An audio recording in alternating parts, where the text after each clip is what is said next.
Hello, I'm Dr. Premnath, Associate Professor, Computer Engineering Department, Mizoram University.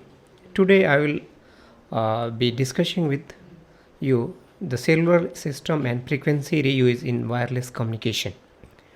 Uh, this is important topic for BTech, uh, Computer Engineering, Electronics and Communication Engineering, and MTech Computer Science and Engineering. Now, we will be discussing about the introduction, cells and clustering, frequency reuse, cluster size and system capacity, placement of co-channel cells, frequency reuse factor, and finally we will be focusing on conclusion part. Now, let us see what is cell and clustering. Now, see, in wireless communication, the entire area which is covered by the radio frequency is divided into different cells, and each cell is serviced by one base station, which is also called base transceiver station, cell site. Now, the radius of a cell, it means the area which is covered by a cell, is vary from few meters to few kilometers. It's depend on so many factors. It's depend on environment. It depend on the number of users, how the base station has been deployed. So there are so many factors based on which we can decide the coverage area of a cell. Now, ideally, what we assume, the cell is the circular, but in actual this is not the thing.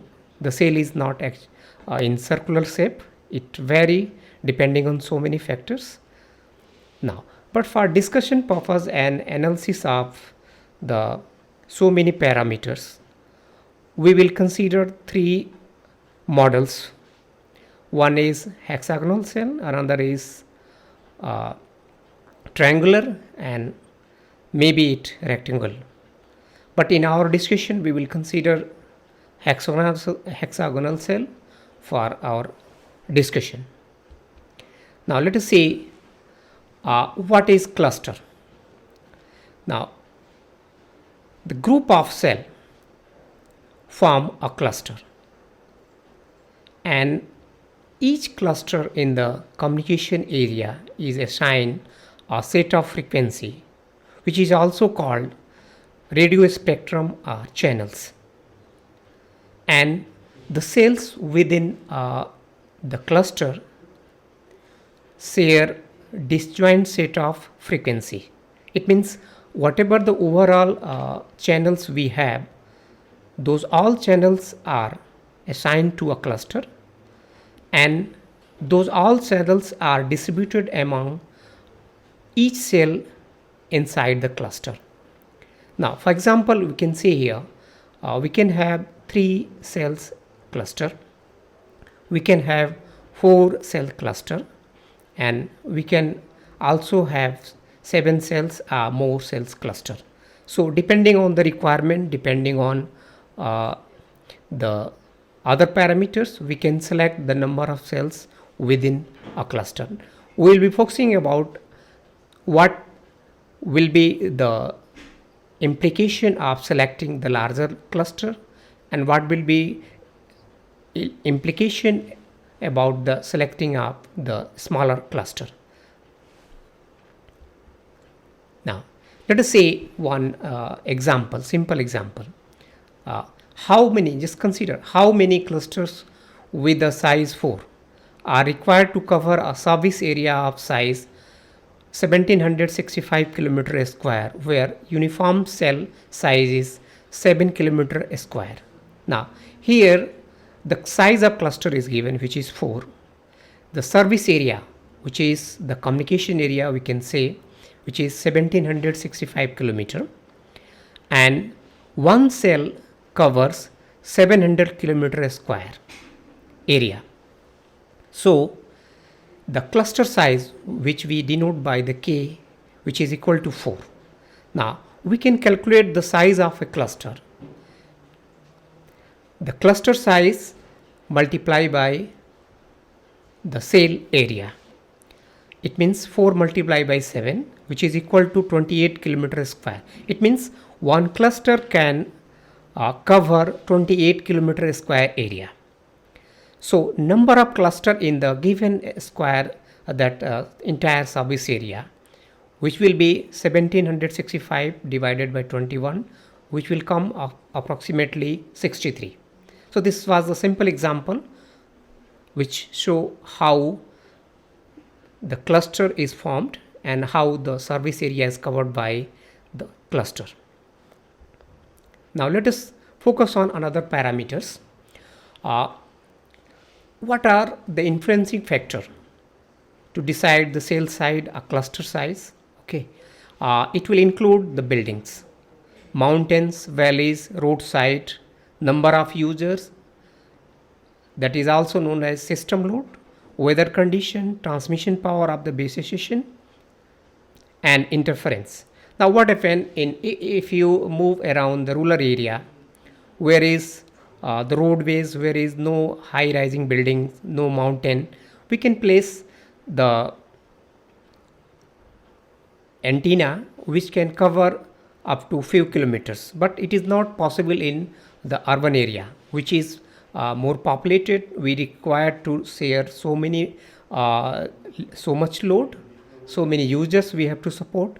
So depending on the conditions what we have, our requirement, we can select the cell size. Accordingly we can select the cluster size also. Now we will be focusing about the interference. What will be the major concern about the interference? What are the factors which are influencing the interference? Now generally the cellular system which implement the space division multiplexing, and a cell, a group of cell within the cellular system can assign the frequencies, the channels, with the different methodology which involve fixed channel allocation and dynamic channel allocation. Sometimes what happen, we can borrow certain set of frequency from the neural cell if the load in the neural cell is less as compared to the current cell. Now presently in cellular system which basically implement the space division multiplexing in combination of frequency division multiplexing, frequency division multiple access, and time division multiple access. So these are two channel sharing mechanism which is combined with the space division multiplexing. Now in code division multiplexing, it doesn't require any channel allocation. Now what happen, we have the fixed set of frequency and we want to maximize the use. We want to share that set of frequency to the maximum user. So there are so many mechanisms which can increase the the use of frequency, and one is the frequency reuse. It means the entire set of the frequency can be allocated to one cluster, and another cluster which is at the sum apart, okay, can also share the same set of frequency. So the objective is to how to maximize the set of frequency which is available to any service provider. Now the system capacity, it means the number of channels, the number of user can also be increased with the smaller cells structure, reuse of a frequency, and the clustering. Now the service area, whatever the technique we will choose, the service area should be protected from the two kind of the interference. One is the co-channel and another is adjacent channel interference. Now what is co-channel interference? Now what happen, the cluster which are sharing, the cells which are sharing the same set of frequency, those cells can have the co-channel interference. Now the two neighbor channels can have adjacent channel interference. So it occurs in the same cell. Adjacent channel interference can occur in the same cell, but the co-channel occur from the cells which are apart from the present cell. Now see the simple illustration of the frequency use. This is applicable to fixed channel allocation. Now we have selected here cluster of size 3 in the first figure, and I have marked in the different colors. You can see here frequency F1, F2, F3. The same set of frequency F1, F2, F3 are shared by another cluster. So this is the frequency sharing with the factor 3. Now in other figure I have selected the reuse factor 7, which is also denoting the cluster size. It means the number of cells in a cluster, which is 7. You can see here the frequency F1, F2, F3, F4, F5, F6 and F7. These are the 7 frequency which are available, and this 7 frequency can also be shared in different cluster without any co-channel interference and without any adjacent channel interference. Now let us see some example here. The system capacity. What is system capacity?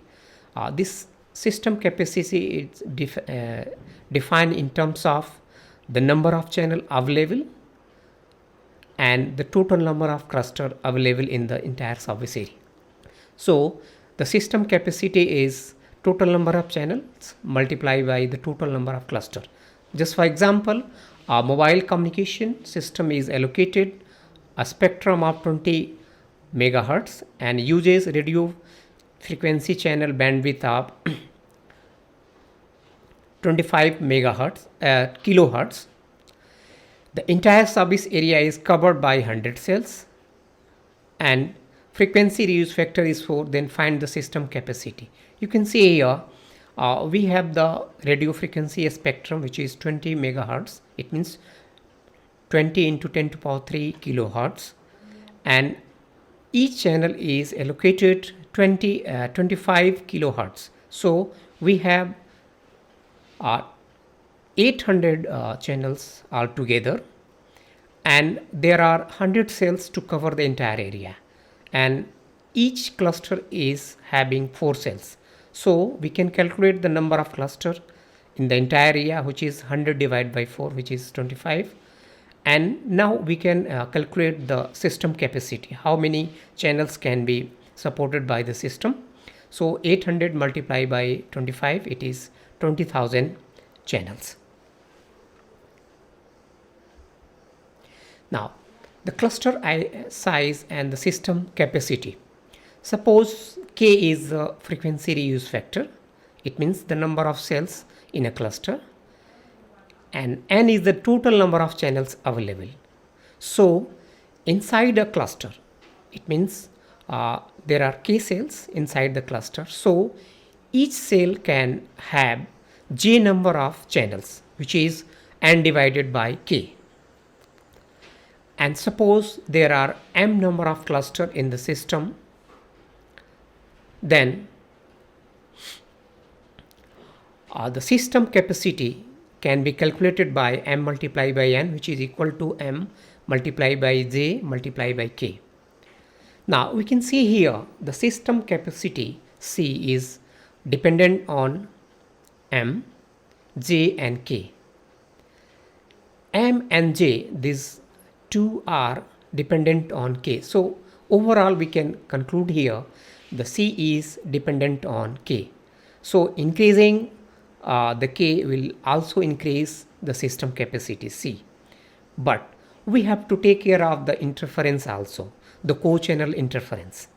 Now it has been observed that the minimizing the value of K will increase the co-channel interference. Okay. Now let us say the cluster size and system capacity. Just for example, suppose the coverage area of a cellular system is 4200 kilometers square. A total number of 1001 radio channels are available for handling the traffic. Suppose the coverage area of a cell is 12 kilometers square. How many cluster of size 7 are required to cover the communication area? Calculate the number of channels per cell and system capacity. Now, what is given? The coverage area is 4200 kilometers square. There are 1001 radio channels available. One cell area is 12 kilometers square, and the cluster size, the number of cells in a cluster, is 7. Now, we can find out the total number of cells in a coverage area, which is the coverage area divided by area of cell. 4200 divided by 12, which is equal to 350. Now we can find the total number of clusters because there are 350 cells available in the coverage area. So the total number of cluster, which is equal to 350 divided by 7, which is equal to 50. Now there are 1001 radio channels available. So each cluster can have this amount of channel. So inside a cluster, how many channels will be available per cell? This can be calculated by 1001 divided by 7, which is equal to 143. It means each cell can have 143 channels.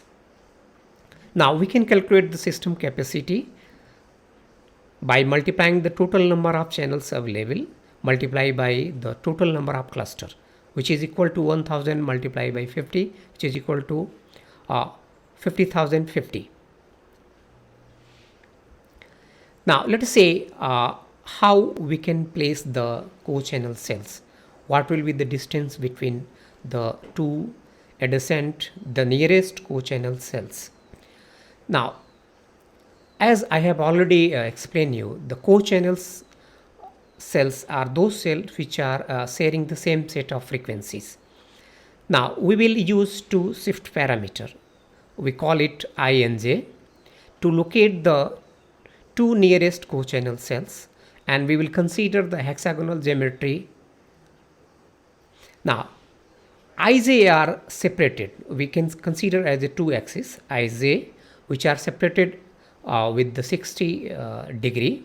Now the parameter I and J represent the number of nearest travel cells between two co-channel cells. Now the method is you move along with I number of, which is greater than 0, number of cells along with any chain of hexagonal. Now from that point you turn 60 degree counterclockwise and move J, which is greater than 0, number of cells. So this is the method how to locate the co-channel cells. Now you can see here in the illustration also, I have marked the value of I and J here. From the beginning it is 0, 0, and the angle between these two lines, you can see the axis I and J is 60 degree. The first cell is marked, the center of first cell is marked I is equal to 1, then second cell center is I is equal to 2, similarly I is equal to 3. Similarly for the another axis, J is equal to 1, J is equal to 2. So these are, I can say, the number of cells, okay, and the degree between these two axes is 60 degree. Now we can say here how to locate. You can move along with any chain of hexagonal cells, and from that point you move 60 degree and you move J number of cells, which is greater than 0. So you can find, if you put 1, then you find the first cell, you could put the 2, then you find the second one. So this is how we can locate the co-channel cells. Here I mark the co-channel cells in the color. The F1 frequency, which can be shared by the different cells, I have marked in color form. Now see here the placement of co-channel cells. what will be the calculations. Now, if you assume R is the center, I can say radius of a hexagonal cell, then the distance between the center of two adjacent cell, which is named as can say D, is equal to root 3 R. Now we can see here in the figure we are moving from X to Y, and then we are taking the 60-degree counterclockwise direction, and then we are moving up to Z, and then we are can say adding X to Z. So this is can say the movement. It means the X, the cell representing the X and the cell representing J, these are the two co-channels cells. Now we want to find out the distance D, which is xz. So for the simple calculation we can find out here xz square is equal to xy square plus yz square minus 2xy into yz cos 120 degree. Since xz we are denoting by the capital D, so d square is equal to, now see, if the distance between the two adjacent cells of the hexagonal cells is d, so if you move I number of cells, it means it is id. Similarly, if you move j number of cells along with xz, then it will be zd. So we have xy square, which is equal to I multiply by d whole square plus yz square, which is equal to zd whole square plus id into zd cos 120 degrees. If you find out the value of cos 120 degree, it will come, can say minus 1 by 2. So finally we can get this equation. D square is equal to 3r square multiply by I square plus j square plus ij. So this is the distance parameter between two nearest co-channel cells. Now if we think in larger perspective, where D is the, can say, the radius of a large hexagonal cell, and we know that can say the area of any hexagonal cell is 3 root 3 divided by 2 multiplied by, can say, the radius square. So if you consider the radius D, then it will come, can say, 3 root 3 by 2 multiplied by 3r square and multiply by I square j square plus I and j. Now we know that the area of a small hexagonal cell is equal to 3 root 3 divided by 2 multiplied by r square. So we can find out how many number of cells are there in a larger hexagonal cell. So if you divide the area of larger hexagonal cell by the smaller hexagonal cell, which is come L is equal to 3 I square j square plus I z. Now you can see here I have represented a large hexagonal cell and a smaller hexagonal cells also. Now you can see here now we are trying to find out what is the relation between the cluster size and, can say, the area of larger hexagonal cell. Now you can see here I have represented a cluster with the size 7. So you can see here one innermost cluster is there, and there are 6 clusters just surrounding the inner cluster. Now the 6th cluster, which is can say shared by the area of that larger, can say, hexagonal cell, which comprises the innermost cluster and 1/3 part of all those 6 hexagonal cells which are the outer side. So in terms of k, in generalize, suppose there are k number of cells in a cluster, so we can find out the relation between the area of larger cell, the number of cells in a larger cell and the cluster size. So if we can find out this, so the L is equal to the one cluster in entire, that is K number of cells, plus 1/3 of 6 clusters. It means 1 by 3 multiplied by 6k, it means 3k. So L is equal to 3k. We have already find out the value of the L, which is equal to 3i square j square plus ij. So if we find out the value of k in terms of the shift parameter I and j, it will come I square plus j square plus ij. Now this is one example I have taken where the shift parameter I have taken as I is equal to 3 and j is equal to 4, and we want to find out the number of cells in a cluster. Then k is equal to I square j square plus ij, which comes 37. Now let us focus on the value of I and j. I is equal to 0 and j is equal to 0, it means k is equal to 0. It doesn't have any meaning, because we want to have at least one cell distance between the two co-channel cells. Now if you take the value of I is equal to 0 and j is equal to 1, or I is equal to 1 and j is equal to 0, the value of k will come 1. It means just neighboral cells. So this is not desirable in can say the cellular system which applying the other mechanism than CDMA. This is only applicable in the cellular system which is applying code division multiple axis mechanism. Now see here the frequency reuse ratio and distance.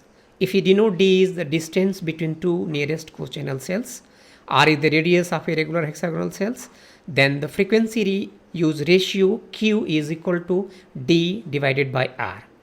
Now Q is also known as co-channel reuse ratio, a factor, co-channel interference reduction factor, or can say frequency reuse ratio. Now just for example, determine the distance from the nearest co-channel cells where the radius of a cell is 0.64 kilometer and the co-channel reuse factor is 12.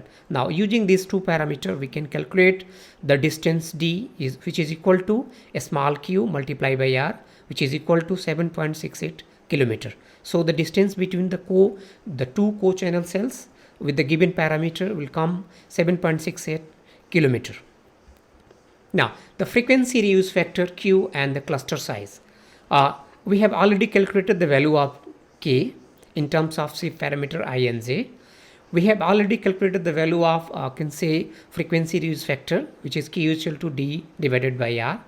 We have already find out the value of D square, which is equal to 3R square multiplied by I square j square plus I and j. Now if you find out the value D by R with the expression from the K and D, we can easily find out Q is equal to D by R, which is equal to root 3K. So this is the relation between the frequency reuse factor and the cluster size. So far we have already can say discussed about the relation between cluster size and shift parameters, relation between the frequency reuse factor and the cluster size. Now just for can say conclusion things we can say here. See, we have discussed so many parameters. Okay, what will be the cluster size? It means how many cells will be in the cluster. Now we have also discussed about how can say the two cells, co-channel cells are placed where the same set of the frequency can be utilized. Now the overall objective of the cellular design is to how to optimize the cluster size, how to maximize the system capacity. Now it is say very much clear that every service provider has the fixed number of channels which is licensed one, which is very costly. So it is very much important to utilize those channel in very wise manner. We can maximize the use of available radio frequency channel by using the clustering technique. Now, in clustering technique, what happen? We group the cells together, and that group is called cluster, and that cluster can use the entire available set of frequency, and another cluster can utilize the same set of frequency, but there should be certain distance between those two clusters which are using the same set of frequency. Now, one also important thing here, whatever the channels available for a cluster, those channels are shared among all the cells which are inside one cluster. So there are two type of interference, you can say. One is the co-channels interference, which is caused by the co-channel cells, the same frequency reuse, and another is the neighbor channel interference, which is also called adjacent channel interference. So we have to deal with these two interference, and now we have certain, I can say, equations. We can based on that we can decide which is whether the system design is good or bad. Now, suppose C is the carrier signal and I is the interference, and N denotes the noise. Now, if the ratio, carrier to noise ratio, is greater than 18 decibel, and this is most desirable, and we can say here, if this is the condition, then cellular system is properly designed. Now, another is, if the carrier to interference ratio is less than 18 decibel and carrier to noise ratio is greater than 18 decibel, then this indicate co-channel interference. Now, the another, I can say, the relation, when the carrier to interference ratio is less than 18 decibel and carrier to noise ratio is less than 80 decibel, and these two ratios, C by I and C by N, are more or less same, then there is radio coverage problem in the communication area. Now, the another can say the relation, the carrier to noise ratio which is less than 18 decibel and carrier to noise interference ratio is also less than 18 decibel, and C by I is less than C by N. So this indicate the both condition, radio coverage problem as well as co-channel interference. Now, we have already discussed on this issue. Increase in cluster size result in more system capacity. It means if we increase the cluster size, it means if you group more number of cells in a cluster, we can increase the system capacity. But how much we can increase? Now, this is also obvious that if you make smaller cells and if you group together to form a cluster, so minimizing a cell can also create cost problem, because each cell require a base station to be deployed. So increasing the number of cells, it means if you are reducing the radius of a cell, and it is most wanted in can say urban areas where we need to deploy so many can say base stations to cover so much load available there, so much support of the users there. So we need to take care of this factor also. If you are increasing the number of cells, we need to deploy the more and more infrastructures. It means we need to bear more and more cost. But this is not case in the rural areas where there are lesser users as compared to the urban areas, and we can have, I can say, uh, the larger, I can say, coverage with the lesser user, and the radius of the cells can be larger as compared to the cells radius in the, can say, urban cities. Now one another thing is that the size of a cluster, it means whatever the number of cells in a cluster is present, minimizing the number of cells will increase in co-channel interference.